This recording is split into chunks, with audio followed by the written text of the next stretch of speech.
राधे कृष्ण साथियों। कल मैंने पीओटी के 50 क्वेश्चन बताए थे आप लोगों को। आज हम लोग इलेक्ट्रीशियन ट्रेड से संबंधित और डब्ल्यूसीएस ईडी से संबंधित मिक्स 50 क्वेश्चन देखेंगे, जो कि नीमी पैटर्न पर आधारित है। और चूंकि ये क्वेश्चन भी नीमी के भारत स्किल की वेबसाइट से ही लिया गया है, तो देख लीजिए कैसे क्वेश्चन होते हैं। आइए शुरू करते हैं। सबसे पहला क्वेश्चन आपका, आग बुझाने के लिए, आग बुझाने में जो स्मूथरिंग है, स्मूथरिंग, व्हाट इज स्मूथरिंग? तो मैंने बताया था 3 चीज़ें होती है। एक होता है स्मूथरिंग, दूसरी चीज़ होती है कूलिंग, और एक तीसरी चीज़ होती है, यहाँ पे तीसरी चीज़ होती है स्टार्विंग। ठीक है, तो आग बुझाने में ये देखिए मॉड्यूल नंबर 1 से है, पहले चैप्टर से है, सेफ्टी एंड सुरक्षा से, कि आग बुझाने में स्मूथरिंग क्या है। तो कूलिंग क्या है? ऊष्मा कम करना, ठंडा करना। जब पानी आग पे डाला जाता है तो इसको हम कूलिंग कहते हैं। या कोई ऐसा पदार्थ डाला जाए, कोई ऐसी चीज़ डाला जाए कि आग ठंडी हो, ऊष्मा की कमी हो, जिससे आग बुझ जाएगा, तो उसको हम कूलिंग कहते हैं। स्टार्विंग क्या होता है? जब आग लगी हो और उस आग में से हम ईंधन को निकाल दें, तो इस प्रक्रिया को हम स्टार्विंग कहते हैं। लेकिन जो आग लगे हुए हैं, तो आग पता है आपको 3 चीज़ों से मिलकर बनता है। आग 3 चीज़ों से मिलकर बनता है, यहाँ पे देख लीजिए। ऑक्सीजन, हीट, है ना, और एक चीज़ और होता है क्या? Oxygen, oxygen, fuel and heat. 3 चीज़ों से बनती है, तो इन तीनों में से किसी को एक को अलग करना होगा। तो जब हम ऑक्सीजन को अलग करते हैं, तो यहाँ पे हमें इस प्रक्रिया को हम स्मूथरिंग कहते हैं। ठीक है, isolating the fire from supply of oxygen is called smothering. Okay, आइए आगे चलते हैं क्वेश्चन नंबर 2 पर। ये सही है आपका। क्वेश्चन नंबर 2 क्या है? चित्र में दिखाए गए टूल का नाम क्या है? तो बट टूल्स को आप सरसरी निगाहों से देख लीजिए, सारे टूल्स, क्योंकि फिगर भी पूछे जाते हैं। जो भी आपके चित्र हैं, फिगर हैं, डायग्राम है, उसको देख लीजिए, सिंबल देख लीजिए, है ना। इसमें से भी 2-3 क्वेश्चन आ ही जाते हैं। तो बताइए क्या है इस टूल का नाम? क्वेश्चन नंबर 2, वायर स्ट्रिपर है क्या? नहीं है वायर स्ट्रिपर। क्रिम्पिंग टूल, ये भी नहीं है। कॉम्बिनेशन प्लायर है? कॉम्बिनेशन प्लायर भी नहीं है। तो क्या है? डायगोनल कटिंग प्लायर है ये। ठीक है, फिगर देख के लग रहा है आपको। नेक्स्ट आपका क्या है? Which plier is use for making wire hooks and loops? ये देखिए, handling and using of tools जो टॉपिक है, उससे ये क्वेश्चन है कि टूल्स का उपयोग क्या है। तो क्या करेंगे? फ्लैट नोज से करेंगे क्या हुक लूप बनाने के लिए? लॉन्ग नोज से करेंगे? नहीं। राउंड नोज से करेंगे? हाँ, लूप बनाना है, हुक बनाना है, यानी एक सर्कल बनाना है। तो सर्कल बनाने के लिए ये राउंड नोज प्लायर का इस्तेमाल करेंगे। क्योंकि वीडियो थोड़ा सा ये ना ऊपर नीचे हो रहा है, इसे ब्लिंक कर रहा है, तो माफ़ करिएगा। अभी कुछ करना पड़ेगा इसके लिए। ठीक है, अगले वीडियो में करूँगा। What is the use of this tools as shown in the figure? इस फिगर में दिखाया गया जो टूल है, इसका नाम क्या है? बताइए। जमूरा इसको बोलते हैं, है ना। या लकड़ी से कील निकालने के लिए जो यूज किया जाता है, क्वेश्चन नंबर, है ना। लकड़ी के टूल्स निकालने के लिए जो यूज किया जाता है, उस सॉरी, लकड़ी से जो कील निकालते हैं, है ना, उसको, उसके लिए जब यूज करते थे, है extracting nail from the wood. Here here there is no, यहाँ पे नाम नहीं पूछा गया भाई, यहाँ पे उपयोग पूछा गया। देखिए ना क्वेश्चन कैसे पूछे जाते हैं। टूल्स दे दिया गया, इसका उपयोग पूछ लिया गया है, कौन सा टूल्स नाम नहीं पूछा गया है। ठीक है, टूल्स आपको आने चाहिए, बताया भी गया है हमने। Which condition of the victim, which condition of the victim the mouth to nose method can be applied. अगर कोई व्यक्ति पीड़ित है तो किस स्थिति में मुंह से नाक तक की विधि को लागू किया जा सकता है ना। अभी दोस्तों हम केवल क्वेश्चन देख रहे हैं, जैसे एग्जाम, आप लोग का एग्जाम है तो अभी क्वेश्चन ही देखिए, PYQ देखिए, जो भी क्वेश्चन है उसको पढ़िए, हाँ, जो आपने शॉर्ट नोट बना रखा है उसको पढ़िए। बाकी इसके बाद मैं पूरी डिटेल्स वीडियो लेके आऊँगा इलेक्ट्रिशियन ट्रेड पे, WCS पे, ED पे, POT पे। तो उसके लिए आप लोग इस चैनल को सब्सक्राइब कर दीजिए, क्योंकि आपने जितना पढ़ा है उतना ही अभी कम है, तो आप जितना पढ़ोगे उतना ही कम रहेगा। ठीक है, ये सीखने का, पढ़ने का टाइम कभी ख़त्म नहीं होता है, तो इसलिए मैं इसको इस पे वीडियो लेके आया करूँगा और सारे जो भी मॉड्यूल्स है उसको कवर करूँगा। और तो इसके लिए आप लोग थोड़ा सा मेरी मदद कर दीजिए और सब्सक्राइब करके शेयर कर दीजिए, जिससे आपको भी सहायता मिलेगा और आपके आने वाले जो बैच के प्रशिक्षार्थी होंगे या जो कर चुके होंगे उनको भी मदद मिल जाएगा। मतलब सबको मदद ही होगा, पढ़ना ही है, पढ़ना कोई बुरी बात नहीं है। ओके, तो किस स्थिति में ये पीड़ित की स्थिति में मुंह से नाक तक की विधि का उपयोग किया जाएगा भाई? देखिए, if the victim mouth is fully open, पूरी मुंह क्या है, पूरी तरह से खुला हुआ है। मुंह से नाक तक की विधि क्या होता है? मुंह से नाक, जब पीड़ित की पीठ में चोट लगी हो जब पीड़ित को सीने और पेट में चोट लगी हो। इसके बाद क्या है? जब पीड़ित के मुंह में हवा के रास्ते अवरुद्ध हो।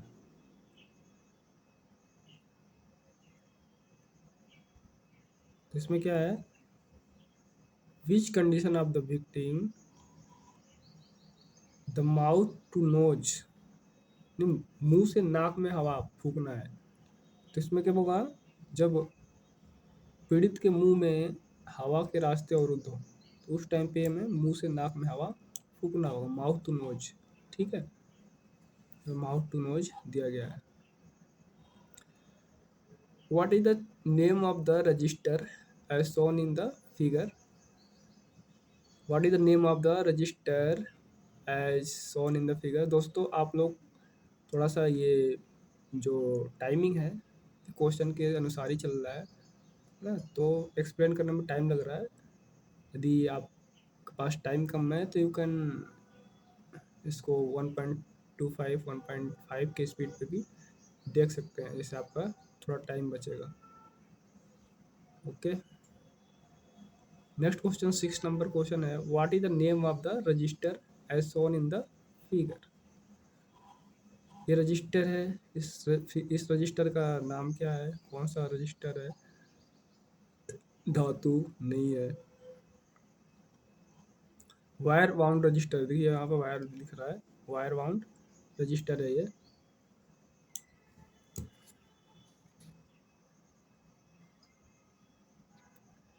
उसके बाद क्या है?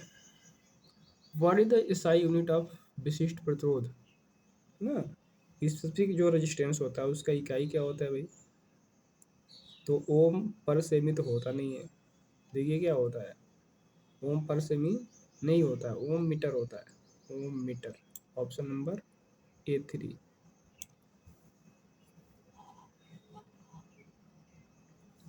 What is the value of half heart resistance of a bulb rated as 100 watt by 250 volt? तो हॉट रेजिस्टेंस की वैल्यू पूछ रहा है, तो आर इक्वल क्या होता है? यहाँ पे पी और वी दिया हुआ है। ठीक है, तो आपको पता है पी इक्वल जो है, ये पी इक्वल पी होता है, और इसके इक्वल में देखेंगे P equal V square by R होता है। ठीक है, तो यहाँ से आर की वैल्यू निकाल लेंगे। आर इक्वल क्या हो जाएगा आपका, वी स्क्वायर बाई पी हो जाएगा। ठीक है, तो इस पर हम रखेंगे V square P. V square कितना है, 250, 250 बट्टे में 100। ठीक है, तो ये देखिए दोनों जीरो कट जाएगा। 25 का जो स्क्वायर होता है, 25 का स्क्वायर कितना होता है, 25 का स्क्वायर 625 ओम होता है। तो इस तरह से इसका जो आंसर होगा वो 625 हो जाएगा। ठीक है, ये 100 से जीरो कट जाएगा तो 25 हो जाएगा। उसके बाद है आपका what is the voltage drop in register R2 in series circuit. यहाँ पे एक सीरीज सर्किट दिया गया है। ये जो R2 रजिस्टेंस है इसमें आपका वोल्टेज बताना है, क्या वोल्टेज ड्रॉप है। देखिए 50 ओम का वोल्टेज लगा हुआ है ना, तो ये पता है हम, ये इसमें कौन सा नियम लगेगा, किरचॉफ का वोल्टेज नियम है, बंद परिपथ है। ठीक है, तो हमें करंट भी निकालना पड़ेगा इसमें, तब जाके हम यहाँ पे निकाल पाएंगे क्या, कितना वोल्टेज यहाँ पे ड्रॉप हो रहा है। तो आइए देख लेते हैं। यहाँ पे देखिए क्या है, 50 ओम, 100 ओम है, 200 ओम है, 400, 300। ठीक है, तो इधर देखिए क्या हो गया, 4 3 7, और ये वाला आपका देखिए 4 3 7, और ये क्या है, ये आपका 4, ये आपका 100, ये आपका 200, 300, और ये 300 600, और ये 400, 1000 ओम हो गया ना। तो 1000 ओम हो गया, 1000 ओम ये आपका रेजिस्टेंस हो गया। तो वी बाई आर आपका करेंट हो जाता है, वी बाई आर।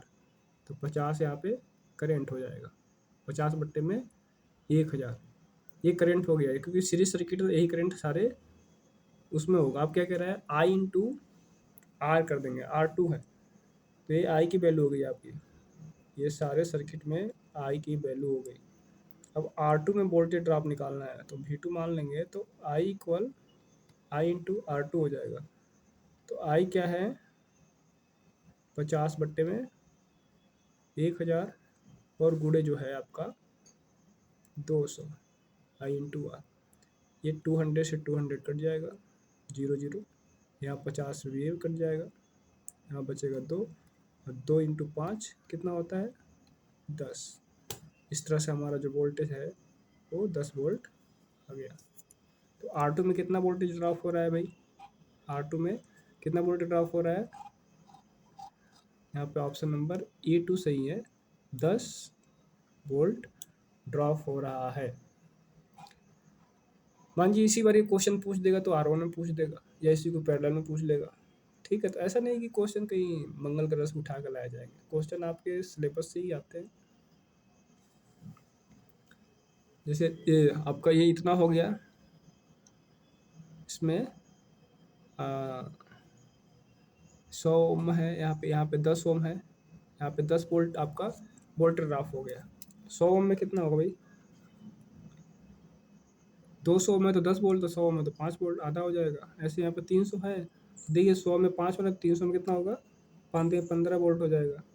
तो यहाँ पे 400 में कितना हो जाएगा, 5 हो के 20 वोल्ट हो जाएगा। और इस तरह से जब जोड़ोगे तो पूरा 50 वोल्ट आ जाएगा। तो यही हमारा क्या कहता है, किरचॉफ का वोल्टेज नियम भी कहता है KVL equal sigma EI plus sigma IR, sorry EI नहीं, हाँ EI कहते हैं इसको। ये मतलब वोल्टेज, और यहाँ पे एक आई का जो वैल्यू होगा N2, और जितने भी यहाँ पे वोल्टेज स्रोत लगे होंगे उसको बोलेंगे। ठीक है, आइए अगले क्वेश्चन पे चलते हैं दोस्तों।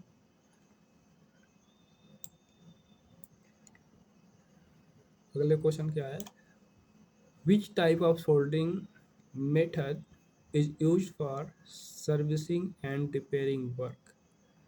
कौन सा मेथड यूज किया जाता है भाई सोल्डरिंग में, सोल्डरिंग का कौन सा मेथड यूज किया जाता है रिपेयरिंग और सर्विसिंग वर्क में। रिपेयरिंग और सर्विसिंग में डीप सोल्डरिंग नहीं किया जाता है, डीप सोल्डरिंग जॉइंट वगैरह में जो बड़े बड़े काम होते हैं वहाँ पे किया जाता है। यहाँ पे सोल्डरिंग विथ फ्लेम, फ्लेम भी ओवरहेड लाइन पे ही किया जाता है, और ये भी बहुत मतलब हैवी सोल्डरिंग होता है। ज़्यादा जहाँ करनी हो। Soldering with a soldering iron, soldering with soldering iron, soldering with soldering gun. देखिए, which type of soldering method use for servicing and repairing work. 10 number question, soldering and repairing work, servicing and repairing work किया जा रहा है। तो servicing के लिए हमें soldering with soldering gun के साथ हमें सोल्डरिंग करना पड़ेगा, ठीक है, क्योंकि पहले हमें जो उस पर सोल्डर लगे उसको निकालना भी पड़ता है, इसलिए इसका ऑप्शन हो गया जो soldering with soldering gun.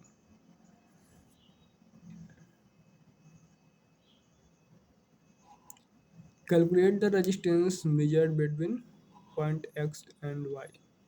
X और वाई के बीच में रेजिस्टेंस आपको मेजर करना है, कितना है। देख लीजिए, ये आपका 6 ओम है, ये आपका 2 ओम है, दोनों सीरीज में जुड़े हैं, तो हो जाएंगे 8 ओम। 8 ओम हो गया, ठीक है, ये हो गया 8 ओम, ये आपका 8 ओम हो गया। ये ब्लॉक हो जाएगा, ये आपका ऐसे पूरा हो जाएगा, और ये हो जाएगा 8 ओम, 6 2 8। अब 24 8 और 6 क्या होगा, 24 8 और 6, तो 6 पता है ये आपका क्या है, सीरीज में पैरेलल में, तो इसका जो वैल्यू होगा 6 से कम ही आएगा। तो ये क्या होगा देख लीजिए, इसमें 8 आएगा नहीं, 6 नहीं आएगा, 2 और 3 में से कोई वैल्यू होगी। चलिए निकाल लेते हैं। तो ये आपका क्या है, 1/6 प्लस 1/24 प्लस 1/8, इसको जोड़ दीजिए। यहाँ पे 24 आपका एलसीएम हो जाएगा इन दोनों का, जो सबसे बड़ा वो ले लेते हैं, ये कट जाएगा, 6 चौके 24 प्लस 1 एंड प्लस 3, ये हो गया कितना हो गया, 5 3 8, तो हो जाएगा आपका 8/24। This is the value of 1 by total R equivalent, तो हो जाएगा 1/3।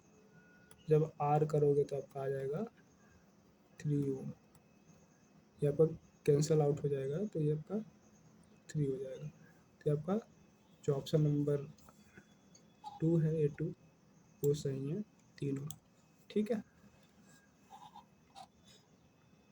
नेक्स्ट आते हैं आपका, बैटरी की क्षमता कैसे निर्दिष्ट की जाती है, कैसे निकाली जाती है भाई बैटरी की वोल्ट क्षमता, तो वाट एम्पियर में निकाली जाती है, ठीक है, वाट एम्पियर में, सॉरी एम्पियर हावर में, है ना, तो ध्यान किधर है भाई, क्यों हो रहा है ऐसे,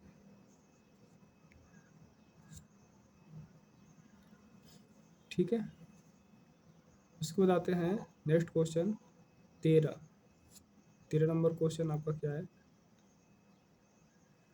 13 नंबर क्वेश्चन जो है, सिल्वर का इलेक्ट्रोकेमिकल इक्विवेलेंट क्या होता है। अब देखिए, ये क्वेश्चन जो है याद करने वाला है, इसमें जो मुख्य जो आपका मेटल्स हैं, धातुएं हैं, उनका ये इलेक्ट्रो इक्विवेलेंट आपको याद रखना पड़ेगा। जैसे जो यूज होते हैं, जैसे कॉपर, एल्युमिनियम, सिल्वर, गोल्ड, ये सब यूज होते हैं, तो इनका याद रखना पड़ेगा। इसमें क्या है मुझे भी नहीं याद है। 13 जो है, 13 नंबर का इसमें सही है आपका ऑप्शन नंबर 4, 1.1182 mg पर कुला, ठीक है। तो ये आपको याद रखना पड़ता है, ये आपको बार बार रिपीट करने, बार बार देखने से याद होता है, याद नहीं रहता है, भूल भी जाता है बार बार, ठीक है, तो इसको हमेशा पढ़ते रहना पड़ेगा।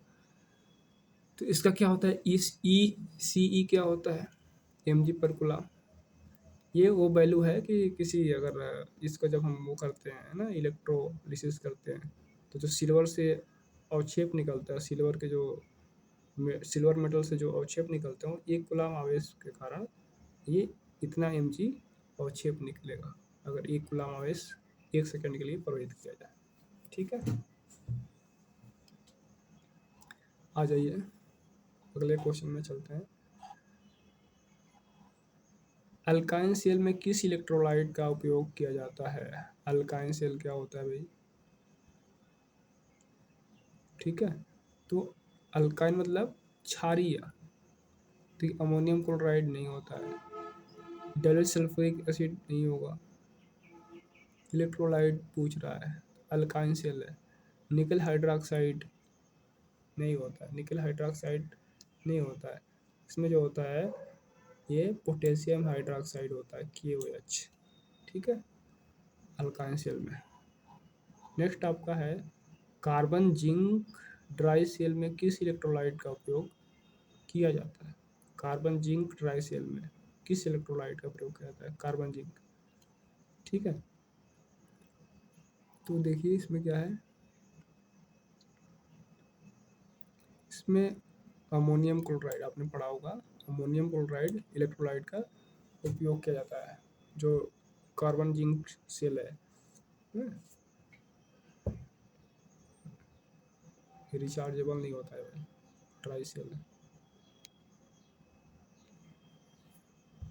ठीक, पोटेशियम हाइड्रोक्साइड नहीं होता है। 16 में क्या है, बैटरी चार्जर में फाइन सेलेक्टर स्विच का क्या काम है? क्या काम है भाई? जो बैटरी चार्जर में फाइन सेलेक्टर स्विच है, इस क्या काम करता है भाई? चार्जिंग समय का चयन करता है क्या? नहीं। वोल्टेज रेंज का? नहीं। चार्जिंग विधि का चयन करता है? नहीं। क्या करता है? करंट की रेटिंग का चयन करता है, करंट को बढ़ाता है, कितने फास्ट और कितने कैसे हमें चार्ज करना है। 60 नंबर A1। उसके बाद है 17, what is the total voltage of the circuit? Total voltage of circuit, ये देख लीजिए, ये सर्किट है, इसमें सेल्स हैं 1.5 वोल्ट के, कितने हैं? 1 2 3 4 5 6। ठीक है, 1.5, 6 सेल लगे हैं, लेकिन ये क्या है, पैरेलल में है, तो क्या यहाँ पे आउटपुट वोल्टेज पे कोई प्रभाव पड़ेगा? नहीं, एक ही सेल के बराबर इसका आउटपुट वोल्टेज होगा, तो इसलिए यहाँ पे जो आंसर हो जाएगा वो 1.6 वोल्ट हो जाएगा। ठीक है, इसका जो आंसर होगा वो 1.5 वोल्ट ही रहेगा। ठीक है, अगर यही जुड़ जाता तो इसमें 6 से गुणा कर देते हैं। तो 15 छक्के 90, 9 वोल्ट हो जाता है ये, अगर सीरीज में होता सब। Which material is used as cathode electrode in silver oxide battery? Silver oxide battery में कौन सा मटेरियल इलेक्ट्रोड के रूप में यूज किया जाता है? कौन सा किया जाता है भाई? सिल्वर में जिंक का यूज किया जाता है, जिंक। उसके बाद है आपका, ये सब चीज़ें देख लीजिए, ये सब चीज़ें याद करने वाली है ना, रटने वाली है, इसको बार बार पढ़ना पड़ता है।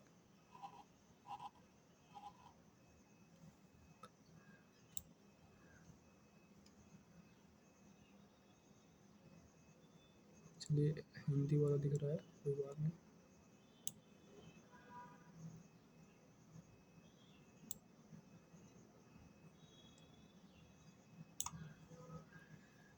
क्या कह रहे हैं, डिस्चार्ज के दौरान लेड एसिड बैटरी की नकारात्मक प्लेट में होने वाली रासायनिक प्रक्रिया का परिणाम क्या होता है?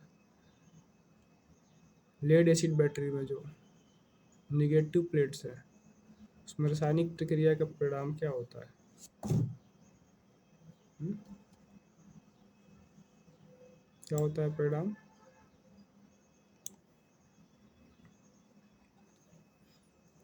स्पॉन्ज लेड नहीं, लेड पेरोक्साइड नहीं, लेड सल्फेट बनता है।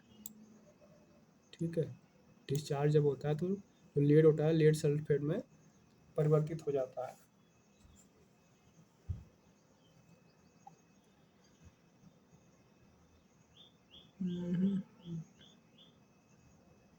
ठीक है, नेक्स्ट आ जाइए, क्वेश्चन नंबर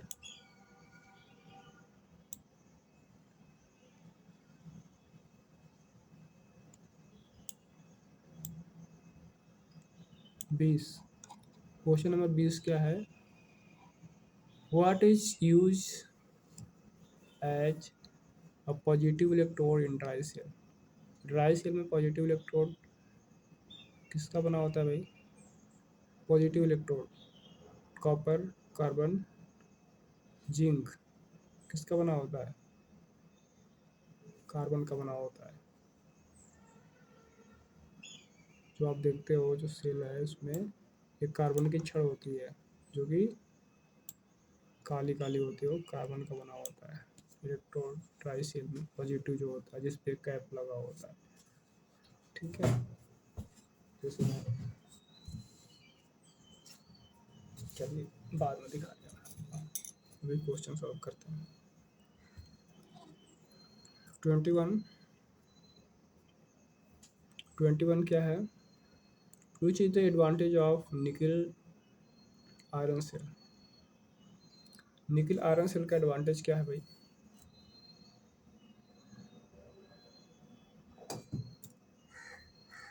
निकल आयरन सेल जो है low internal resistance, can withstand heavy charging, EMF constant, high efficiency.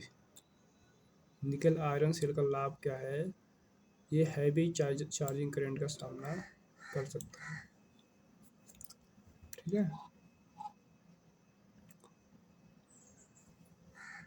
22 है which chemical material is use to cover the terminal post of the battery to avoid corrosion?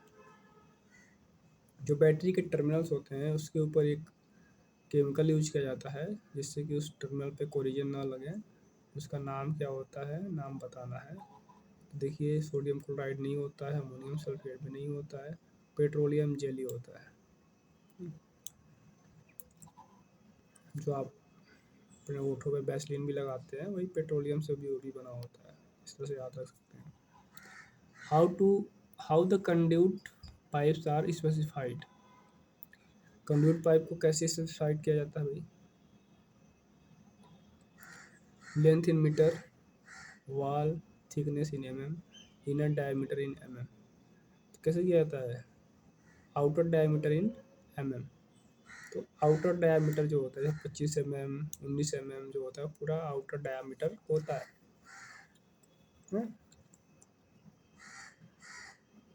Conduit pipe outer diameter in MM के द्वारा specify किया जाता है। इसके बाद क्या 24 क्या है? What is the minimum size of aluminium earth continuity conductor use in single phase domestic wiring according to BIS? BIS के अनुसार सिंगल फेज घरेलू वायरिंग में एल्यूमिनियम अर्थ कंडक्टर का न्यूनतम नाप क्या होता है भाई? 24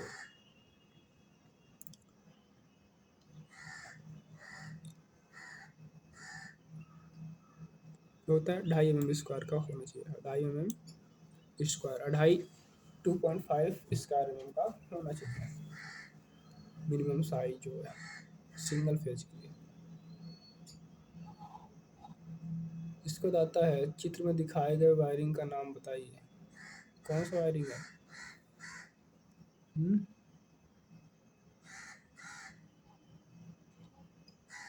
जंक्शन बॉक्स है, लूपिंग बैक मेथड है, लूप इन मेथड है, कौन सा है? Loop back method. इस वायरिंग का नाम है लूप बैक विधि।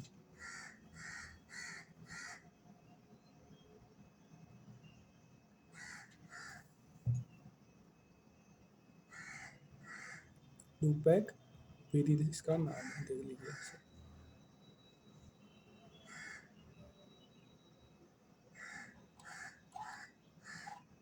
इसके बाद है लूप इन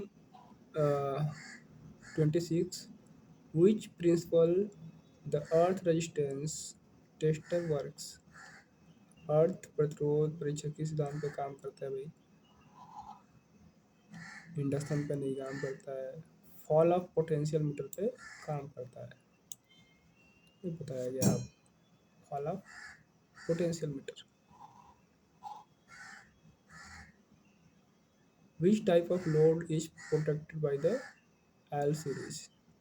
L series MCB से कौन सा लोड प्रोटेक्ट किया जाता है?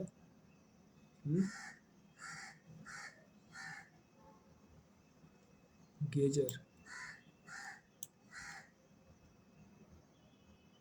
गीजर के लिए एल सीरीज एमसीबी यूज किया जाता है।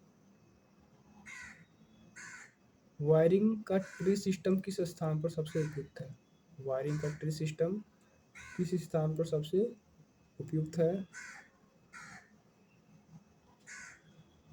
घरेलू वायरिंग, औद्योगिक वायरिंग, मल्टी स्टोरेज इमारत। तो ये जो है मल्टी स्टोरेज इमारत है, यहाँ पे हम ट्री सिस्टम का उपयोग करते हैं तो अच्छा रहता है। इसका बाद आता है ईएलसीबी का उद्देश्य क्या है? क्या है ईएलसीबी का उद्देश्य? Detect the fault in circuit, monitor the residual current, monitor the residual current।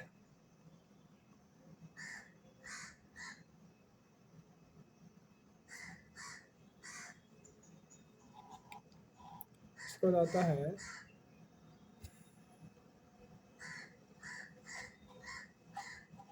Question number 30।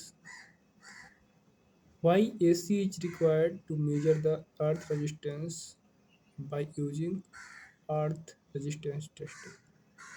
वो पता है जब हम अर्थ रेजिस्टेंस नापते हैं तो उसमें एसी की आवश्यकता पड़ती है, एसी करंट की। क्यों होती है एसी करंट की आवश्यकता? करंट को रेगुलेट करने के लिए नहीं, इंक्रीज द वोल्टेज ड्रॉप के लिए नहीं, अवॉइड इलेक्ट्रोलिसिस ईएमएफ इंटरफेरेंस। इसमें है इलेक्ट्रोलिटिक ईएमएफ इंटरफेरेंस को अवॉइड करने के लिए हमें एसी वोल्टेज की आवश्यकता चाहिए होता है। 31 है where system earthing is done. Earthing system कहाँ पे उपयोग किया जाता है? सिस्टम अर्थिंग जनरेटिंग स्टेशन पे। जनरेटिंग स्टेशन पे हम सिस्टम अर्थिंग का प्रयोग करते हैं। ठीक है। नेक्स्ट आपका है where the ELCB must be connected in the circuit. Where the ELCB must be connected in the circuit. कहाँ पे कनेक्ट किया जाएगा भाई ईएलसीबी सर्किट में? आफ्टर एनर्जी मीटर, है ना। जो भी इंस्ट्रूमेंट लगाते हैं, जो भी एसेसरीज लगाते हैं, उसको हम एनर्जी मीटर। ये क्या है आपका, इसमें क्या लगाना? 31। ठीक है। इसका सॉरी, ये हमें लगाना होगा, ये हमें लगाना होगा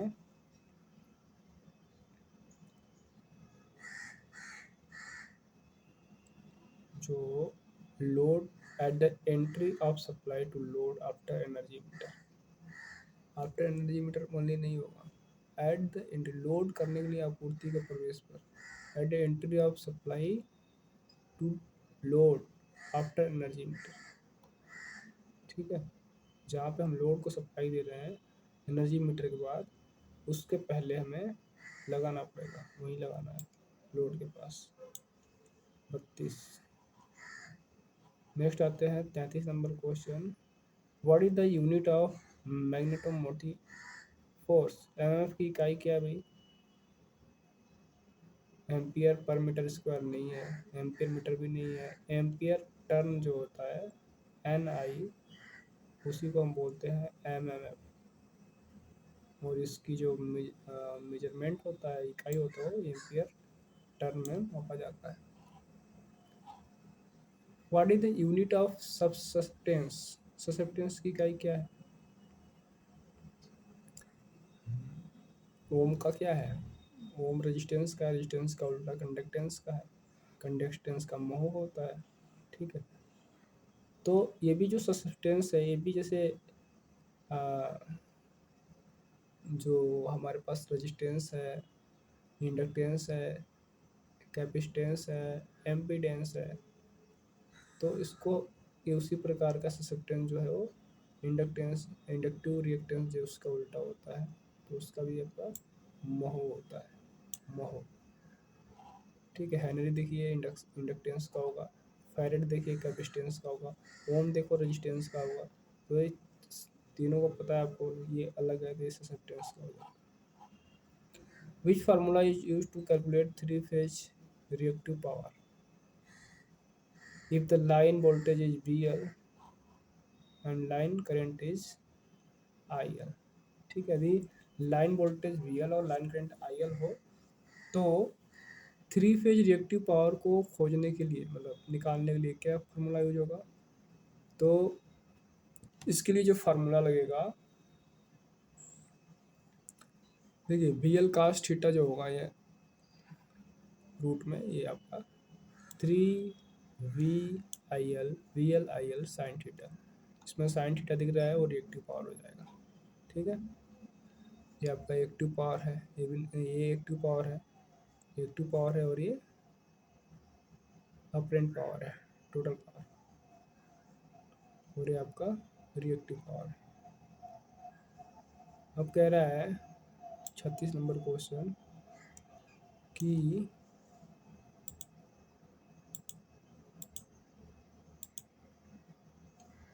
what is the formula to calculate the impedance of RLC circuit, series circuit, if the inductive reactance is XL is less than capacitive reactance, inductive reactance less than capacitive reactance है, तो XC माइनस XL हो जाएगा। ठीक है, तो ये जो आपका है, ये option number 2 R² plus XL जो है कैपेसिटिव से कम है। ठीक है, देखिए इसमें माइनस दिया है, तो ये माइनस तो होता नहीं, प्लस होता है। यहाँ पे आपका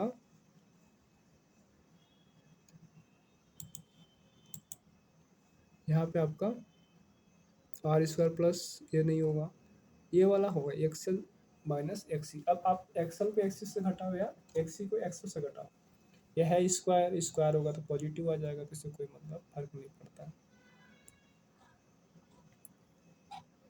तो आपका ये ऑप्शन सही होगा। उसके बाद आता है आपका what is the formula for form factor. Form factor का फार्मूला क्या होगा भाई? फॉर्म फैक्टर क्या होता है? जो एवरेज वैल्यू है और एक होती है आरएमएस वैल्यू, है ना? तो आरएमएस वैल्यू और एवरेज वैल्यू का जो अनुपात होता है, इसी को हम कहते हैं फॉर्म फैक्टर। इसके बाद आता है 38, which is the correct expression of capacitance C if the electric charge is Q and the voltage is V। तो कैपेसिटेंस C की मान ज्ञात करना है। ये Q आवेश V वोल्टेज है, तो कैपेसिटेंस C का मान क्या होगा भाई? सी बाई क्या हो, C इक्वल क्या होता है? C इक्वल होता है आपका Q इक्वल CB होता है, तो C इक्वल आपका हो जाएगा, इसे Q पर लिखे हम ऐसे, तो Q इक्वल CB होता है, तो C इक्वल हो जाएगा V/Q। ओके, ठीक है। इसका होता है what is the fractional value of. अब देखिए ये आपका 38 क्वेश्चन ट्रेड थ्योरी के खत्म हो चुके। अब कुछ क्वेश्चन आपके WCS के हैं। ठीक है, तो भिन्न आ गया आपका 4 सही 2/3 माइनस 3 सही 1/7। इसको कैसे हॉल करेंगे भाई? इसके दो तरीके हैं, या तो आप 4 माइनस 3 कर लीजिए और फिर उसको 2 माइनस 2/3 1/7 ऐसे कर लीजिए, तो क्या हो जाएगा? ये आपका आ जाएगा 1 सही, ये कितना होगा ना? या आप इसको पहले क्या करिए, अभी मिश्र भिन्न है, इसको सिंपल भिन्न में बदल दीजिए, इसे दो सही 4/3, 4 सही 2/3 है, तो इसको आप कर सकते हैं कितना, 3 चौके 12, 12 2 14/3, इसको कर सकते हैं हम माइनस में, ये माइनस है, माइनस इसको 7×3 = 21, 1 22/7। तो अब देखिए क्या आ जाएगा यहाँ पे, 7×3 = 21 यहाँ पे आ जाएगा, 7×3 = 21। अब यहाँ 3×7 = 21, 14। मैं थोड़ा सा लंबा मेथड है, इसको आपको करना पड़ेगा, सॉल्व करना पड़ेगा।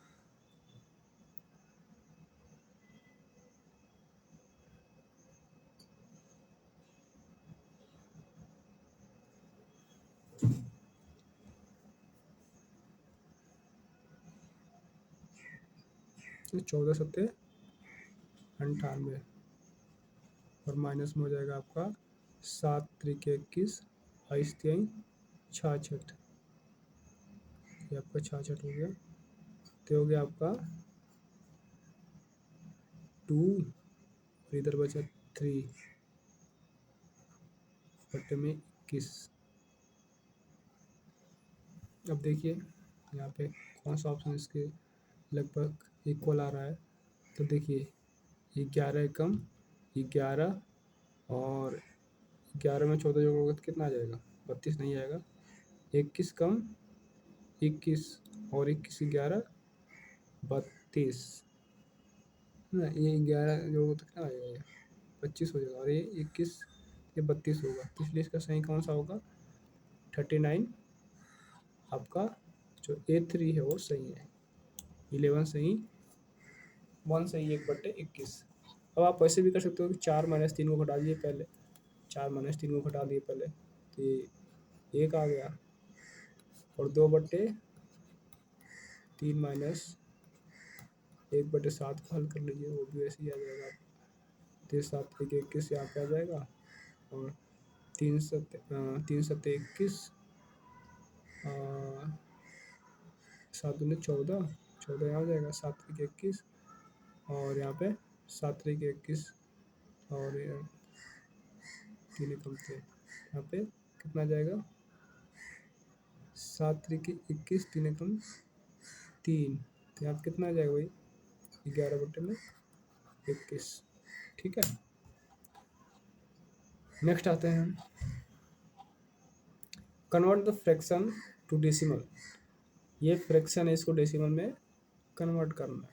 तो कैसे कन्वर्ट करते हैं भाई, डेसिमल दशमलव संख्या में कैसे कन्वर्ट करेंगे।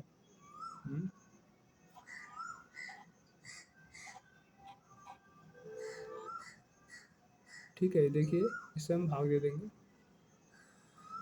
पूरे भिन्न में दशमलव में चेंज करना है। तो 24,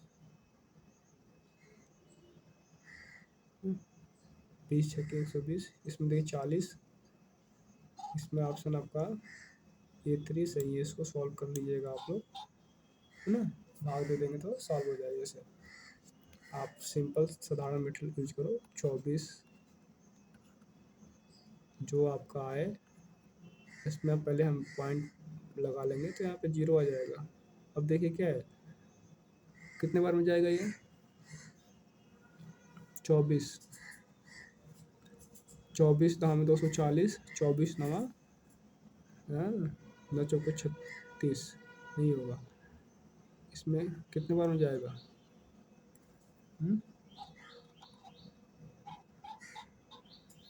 9 बार में नहीं जाएगा, है ना।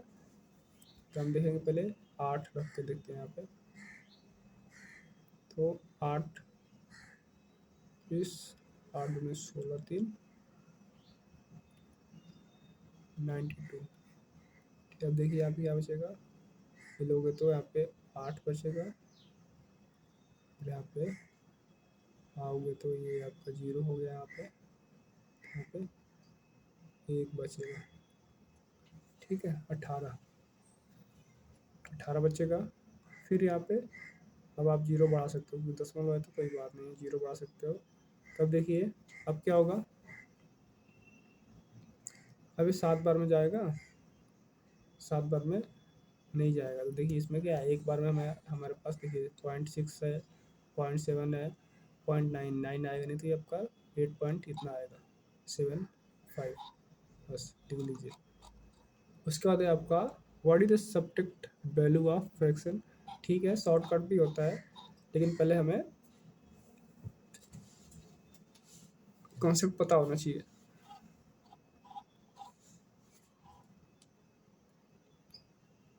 अब इसको घटाना है, सभी पीछे एक एक क्वेश्चन अभी ऊपर था, ऐसे ही सॉल्व किया गया है। तो देखिए हम इसको 7 और 13, 17 और 9 को घटा देंगे तो कितना जाएगा, 17 और 9 को घटा दोगे तो आ जाएगा आपका, 17 में से 9 घटाओगे तो आ जाएगा आपका 8 आ जाएगा।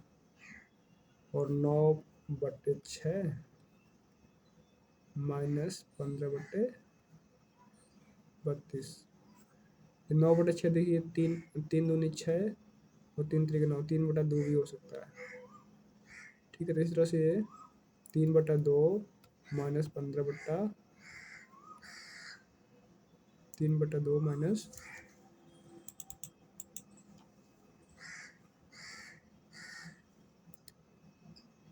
3/2 माइनस 15/32, इसको करोगे तो आ जाएगा ये 64, और ये हो जाएगा आपका, ये आपका 32 दूना 64, 32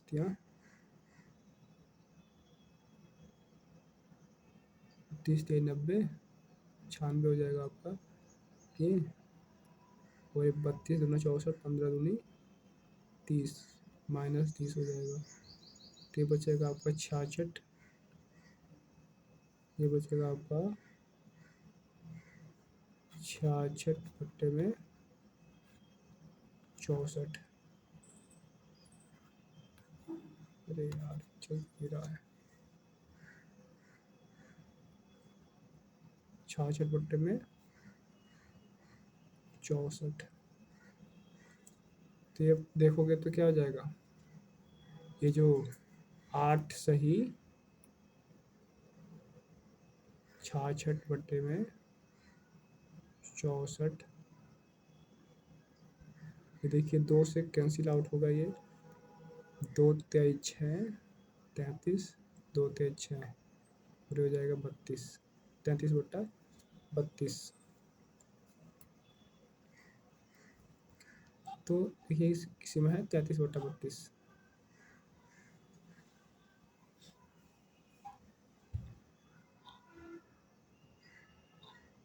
ये ऑप्शन नंबर 4 सही है आपका। देखिए इसमें आपका 32 आया, चारों में सब में 32 है, इसमें भी 32 है, 8, और ये 9 है, 32,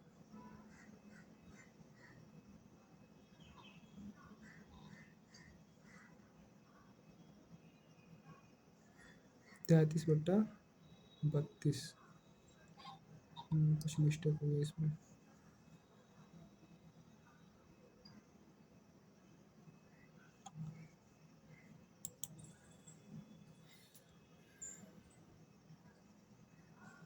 इसको सॉल्व करिएगा, आ जाएगा आप लोग को। इसको आप नॉर्मल मेथड से करेंगे तो आ जाएगा। 9 9 -17, 8 बचेगा, 9/6, तो हमने कर दिया यहाँ पे 3/2, 3 3 9, 3 4, 3/2, और यहाँ पे हमने 15, 3 नहीं घटा, 3/2 हमने कर दिया, 3/2 बटे में 15/32। अब है यहाँ पे 32 दूना 64, 32 हो गया, 32 33 90, 96, और माइनस में यहाँ पे 32 दूना 30, तो यहाँ पे आ गया 66/64, 33/32 ये हो गया।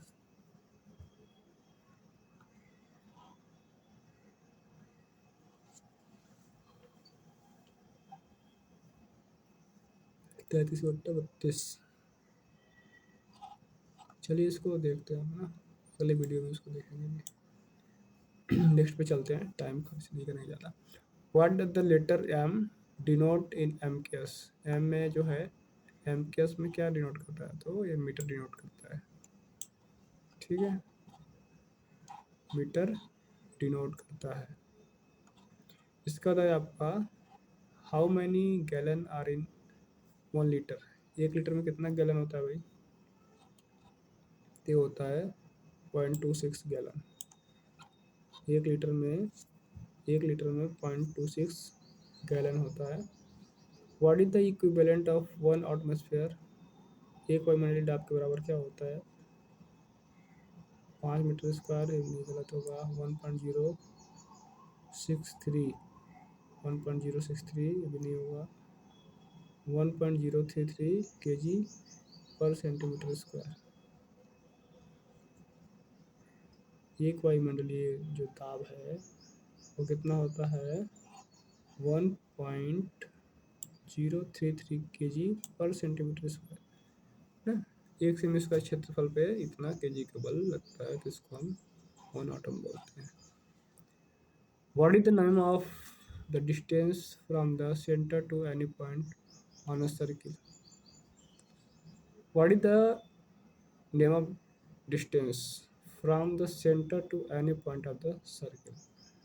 इज कॉल्ड, क्या कहते हैं? रेडियस, ठीक है, रेडियस।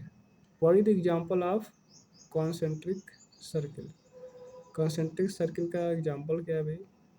कैम, कैम है क्या? नहीं है। कौन, कौन है क्या? कौन भी नहीं है। तो फिर कौन है भाई? तो ये बॉल बेयरिंग। बॉल बेयरिंग देखो, 2 सर्कल होता है, एक ऊपर और एक नीचे। एक सॉफ्ट पे लगा होता है और सॉफ्ट के ऊपर वाले पे उसमें कुछ बॉल बेयरिंग्स लगे होते हैं, मतलब जो गोलियां होती है छोटी छोटी, उसके ऊपर एक और बेयरिंग लगा होता है। इस तरह से वो संकेंद्रिक कोसेंट्रिक सर्कल का उदाहरण है।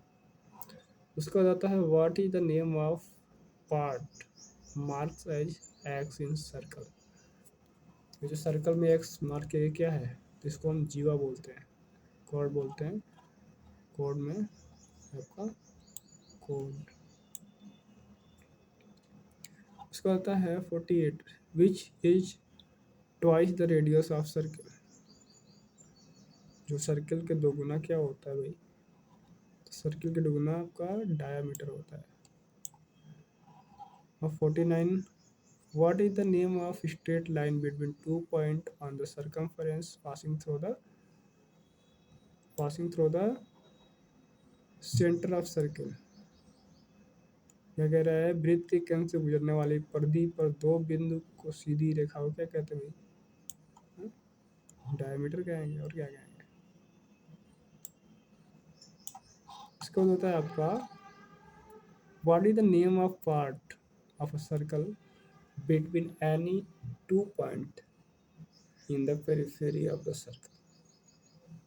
What is the name? What is the name part of a circle between any 2 point? यानी वृत्त के परिधि के किन्हीं 2 बिंदुओं के बीच स्थित वृत्त का भाग क्या कहलाता है? क्या कहलाएगा? आर्क कहलाएगा, चाप। वृत्त की परिधि में किन्हीं 2 बिंदुओं के बीच स्थित वृत्त का भाग आर्क कहलाता है। सेगमेंट सेक्टर नहीं हो तो वो अलग हो जाएगा, ठीक है। ये थे आपके ट्रेड थ्योरी से रिलेटेड 50 क्वेश्चन। और भी हैं, आप लोगों को अच्छा लगेगा, लाइक शेयर सब्सक्राइब करेंगे तो और बनेगी वीडियो।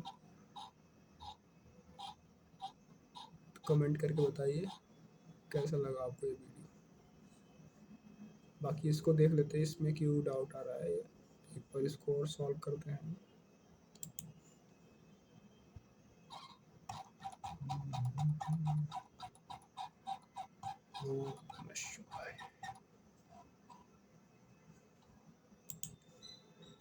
एक मिनट, इसको हम रिमूव करते हैं, फिर दोबारा इसको सॉल्व करेंगे।